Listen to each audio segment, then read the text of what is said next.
Hey everybody, how you doing? Alexx Calise here, and welcome to the pod. Today on the show, we have a really special guest and a personal friend of mine. He's an amazing musician and composer. Welcome to the show, Paul Zambrano. How you doing today, sir? Not too bad. I see we're both wearing rings, lots of them. Yes, lots of rings. That's the requirement in order to be on the show. So thanks, you got the memo. Paul, tell us a little bit about your experience scoring music. It started off with working on a number of short films when I first got here to LA. Obviously, they were low budget art pieces, but I feel like that was a good foundation on getting started on that medium. They would send me the film, and I forget the first one. They didn't send me that many notes. They just said, "Oh, we want it to sound sad. We want it to sound epic in these parts." So I was just like, "Okay," and just went by my gut, and yeah. That's basically how it started. And then as I progressed further down, I just went a bit more granular and asked more questions about the story, the characters, and all that. And it basically gave you a good canvas on what to write music-wise. Are you normally given something to write to? Like, do you write to picture, for example? Yes, for the most part. When you're looking, say, at a piece that's sent to you, how do you start conceptualizing? Do you have like an idea based on what they told you at first to write? Or do you watch the film and kind of just see where the music takes you?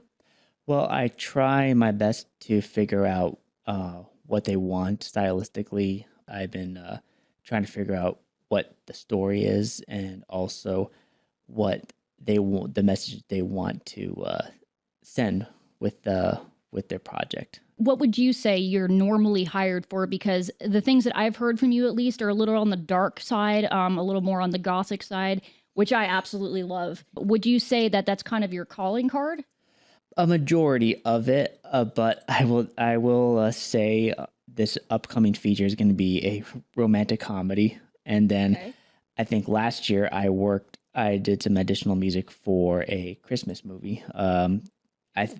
Kenny Wood was the main composer, and he brought me on to do some additional music. It's, I think it was called The Naughty Nine, and it was on Disney Channel, and it was this Christmas heist in the North Pole, and it was actually a pretty fun experience. What would you define additional music as? An additional writer is someone who's brought on to another project helmed by the main composer, and he assigns different cues for them to write.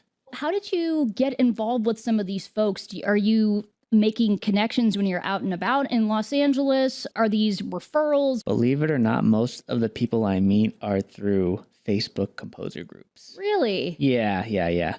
And I got to meet a lot of people through these groups. We chatted, got to know everyone on a friend-to-friend level. Like, I guess the biggest thing is not to come off as too needy, because that's where a lot of aspiring composers like get it wrong. Like they come here to LA and they go to all these events, they go to all of these groups and are like, "Hey, I'm a composer. Hey, I'm a composer. I can work for you. Let me know." It's like it doesn't, and it just comes off as self-serving.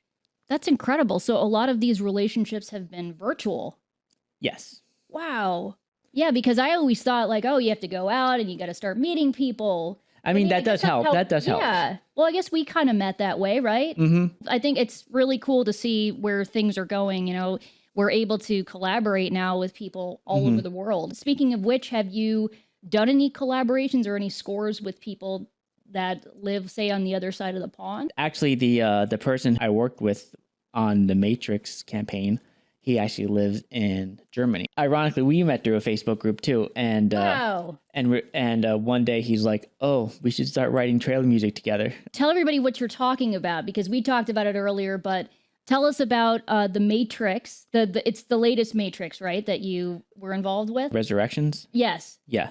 The way it happened is we wrote a few sound design tracks for a trailer publisher that's located in the UK. We didn't know when those tracks would get placed or not. I guess some of them get blanket licenses somewhere around YouTube or on TV or anything like that. 2 years later, after we published that album, we realized that we get this award for interactive Matrix trailer Wow. project. So it was more of an online experience, and basically you can take either the red pill or the blue pill, and whatever you press, it goes to that trailer. Oh, that's so cool. So that's basically what we were involved in, or that they selected our track for that. Okay, and you found out after the fact, right?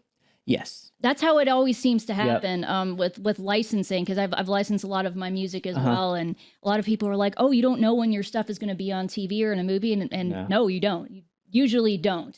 They don't normally tell you. Never. Yeah. So, I mean, but that's incredible to have something of that magnitude. Would you say that you got a lot more work from that alone? I wouldn't say that, because it's more of a chance type of thing. It didn't help us get more work, but at the same time, it didn't hurt us either. Right. Well, it's amazing to have that on your resume. Oh, yeah.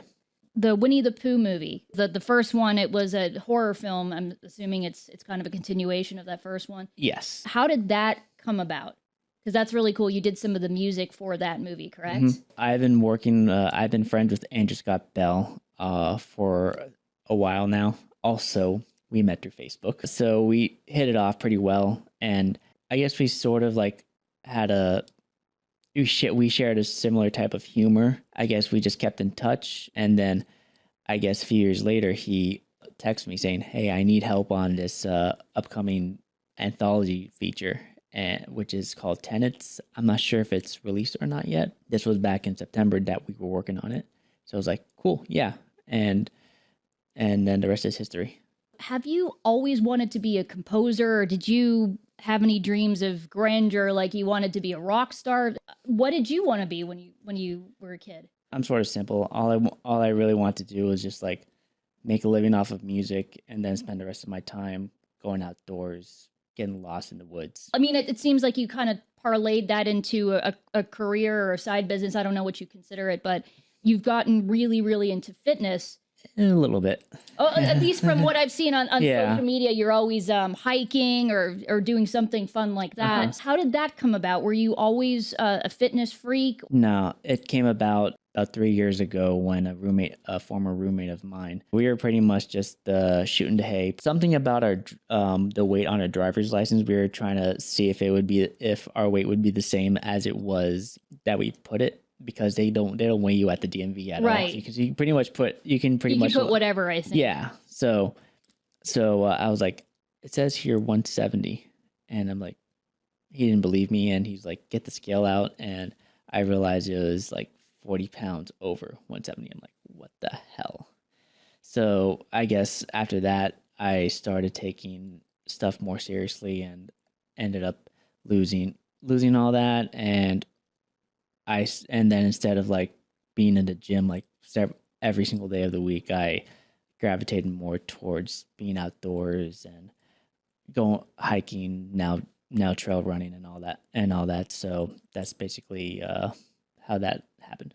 Are there any exercises you can maybe do at your desk or in between, like on a lunch break or something? If they really feel bad about being glued to their desk, I think the biggest hack is, number one, get a standing desk. Number two, get one of those walking pads that you can put under your desk, and then just walk as you work. That's great. Yeah, that's the easiest way. I actually do something similar. I have a little desk cycle, and then I also have an elliptical version. Then I have like a little stepper that I can use. There's an elliptical version of that? Oh, yeah. Oh, I didn't know that. They have so much stuff now. So, and then the little stepper machine, you can use that while you're watching TV. The biggest thing is to make sure you strengthen the hip flexors, because I don't know if you know, but you probably relate when you're sitting down for hours and you get up, the first thing that's tight is this area right here. Yes. So I think the best thing to do is find exercises that will strengthen this, and also the knees as well, because when you're sitting like this, your knees are like in this position right here, which is also very bad, and also lower back as well. That's a really good point, because like all of those points that you just mentioned, I'm like, those are the things that really start to hurt me when I'm sitting at my corporate job. There's exercises that are really good for that. The person I followed who would be really good for anyone is the knees over toes guy. He's big on Instagram, and he's solved a lot of knee issues that I used to have, and also lower back issues as well. He's big on like the back extension. You see those exercises, those machines at the gym where you just go all the way down like this. Yes. So the way he does it, he starts from there, and then as he gets stronger, you get some sort of barbell weight and keep your back straight and just keep adding weight. And how would you say you feel overall now that you've lost, how much did you say? About 40. 40 pounds. Wow. How do you feel now? A little better.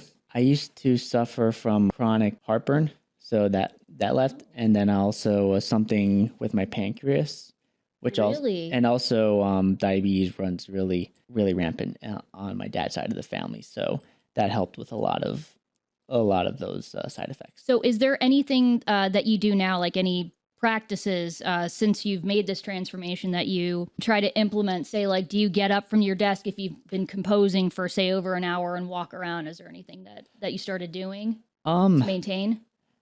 So basically, the rule of thumb for me is I am on the treadmill or I'm standing up for the first 20,000 steps of the day. 20,000 steps. That's fantastic. So once this hits 20K, I decide to sit for the rest of the day. Oh my gosh. So you do 10 miles a day? More or less. That's fan-freaking-tastic. Some of that's from running too. So I sort of cheat. That's great. Getting back to music a little bit, how we kind of became acquainted was I actually did some publicity for you a few years ago for your album Death is Beautiful, which is a fantastic concept album. I'll let you kind of tell the story behind it, but tell us a little about the style, where you got the inspiration, and since it's a concept record, where you got the inspiration for the characters, because it's this whole story. A big inspiration stylistically was the second album of My Chemical Romance. Three Cheers. Okay. That was a big influence on that album and whole tone of it. But actually, I think yesterday was the 20th anniversary of that. I saw that, and I keep seeing all these things like, 20 years, 30 years, and I'm like, oh my God, I'm getting so old. It's scary. Yeah. But yes, anyways, continue. It's a great album. That was a big influence, and also Pan's Labyrinth was a big influence. I actually messaged the composer. I added him on Facebook a few weeks ago, and 2 weeks later he added me back, and I was like fanboying out and sent him, this has been a big inspiration on my music and all that. So that was pretty cool. I tried not to sway too much into the Danny Elfman sort of style. It was more like I was going for more like a modern day Hitchcock type of. Oh, okay. Yeah, because he had some really interesting stuff in his movies. Yeah. Speaking of that, because I was going to ask you if, say, Danny Elfman was one of the composers that you liked, but who were some of the people who really inspired you to get into scoring? It's hard to put a specific name to it because they all have their different styles and everything. I guess The Profession and as a whole pretty much is what got me into it. Not a particular composer. It was just more of like the experience of writing music to picture. So how is that different than writing, say, like a traditional pop song? Like, I would have no idea because I'm a songwriter, but I write songs like, that typically in like the 3-minute, 30-second realm. How do you go about scoring something? I mean, it's a whole other art. I find it easier to score than actually write regular tracks because you already have that canvas that you can draw inspiration from. Like when you write a track on its own, you have to sort of draw that. You sort of have to draw that inspiration on your own, either from a concept or a brief that a publisher gives you. You're familiar with what a brief is from? Yeah. Oh yeah. So they give you the brief, and they also give you reference tracks. And I think the biggest challenge for a reference track is not to copy it too much. When you're writing something, what instrument do you normally start with? It really depends on the style of it. Sometimes I don't really start with the piano. Sometimes I start with like a big sub bass boom or a percussive hit or maybe like a synth pad or whatever. So basically whatever I feel it might start off with great would is basically what I lead off with. So was this something like when you were a kid, did you hear like orchestras in your head and no? No, I started off not liking music at all. Really? No. Yeah. I remember when I was 8 or 9, my parents enrolled me in piano lessons, and I did not like practicing piano at all. I didn't want to do it. I'd much rather be playing video games or playing outside or doing some and pretty much doing anything because it felt like torture for the first 4 years of Oh, doing yes, definitely. yeah, so they had to pretty much drag me to the piano. I wanted to quit like 3 times, and they did not let me. So I guess having not having that option to sway away from music was one of the main factors as to why I still continued with it. What are some of the things that you normally write with? What are some of the instruments that you're using, and what are some of the plugins? I Do you use have like Omnisphere or anything like that? Omnisphere, yes, that's been a big one. And when I bought Omnisphere, I feel like that was one of the best purchases I Oh, made. yeah. And as you know, there's like a million different string samples. There's a million different orchestral samples, and at this point, they all sound pretty much the same, but but packaged differently. So it really depends on the price point you want and the sound. Because you work with these things pretty much every day, like, can you tell the difference between, say, a real live instrument and Omnisphere? I'm sure you probably can. You have more of a discerning ear, right? Yes and no. There are some composers who can pretty pull off a real life orchestra, and sometimes I can't even tell the difference. What is the greatest amount of live musicians that you've worked with at one time? Like, have you ever used an entire orchestra or anything like that in your productions? Not yet. The closest I've been was recording a string quartet back in 2017. What was that for? It was for a short film that I worked on. It was like probably my second or third or fourth one of those, and it's a really sad story. The director passed away from a car accident, and we wanted to finish it, so we had this idea of putting together GoFundMe to finish the score, and that ended up funding live instruments for that. Oh, project. that's incredible. Are you finding nowadays, especially since after the strike, that work for composers is becoming less and less? I wouldn't say it's becoming less and less. I feel like you just need to find different places to look in a way, because there's always that threat of AI as well.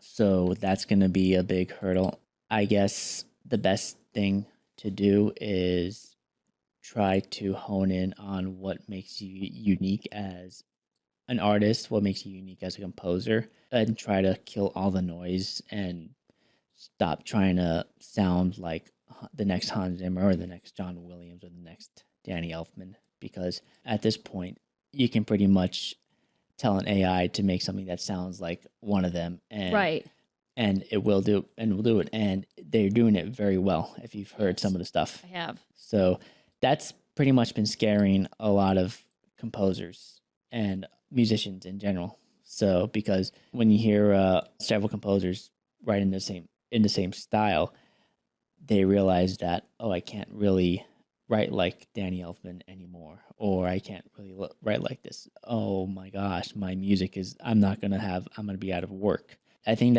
that's gonna either some of them will rise to the occasion and use this as an opportunity to become better composers, or they'll just look at it in a negative light and just pack their bags and go home. Right. Well, then, it'll leave people who have been in the game a long time like yourself. You guys will take all the work. Hopefully. Is there any advice that you would have for people who are trying to get in the game? I mean, already the things that you were talking about, I thought were great, like, getting involved with some of these Facebook groups for composers. I would say continue to hone in more on your voice and also learn how to sell yourself without selling yourself, if that makes sense. Oh, definitely. There's always a way to do it in which, it doesn't feel like you're networking with the other person. Yeah. Be friendly about it. Don't go in thinking, oh, I'm going to go and network. I'm going to make connections and all that. No, don't do that. Just go in, find a way how you can serve others, how you can help others if you approach it like that, as opposed to the other way. Then I think that will increase their chances of success. I think if you just chill out and be like, hey, I liked what you've done. If there's any way I can help, just let me know, and just leave it at that. And if they do, then they do. If they don't, they don't. Yeah, it's a really friendly way of doing it. Absolutely. Well, where can everybody find your music, and where can they keep up with you? My music Instagram is Paul Zambrano 360, and then on YouTube they can just find me at Paul Zambrano.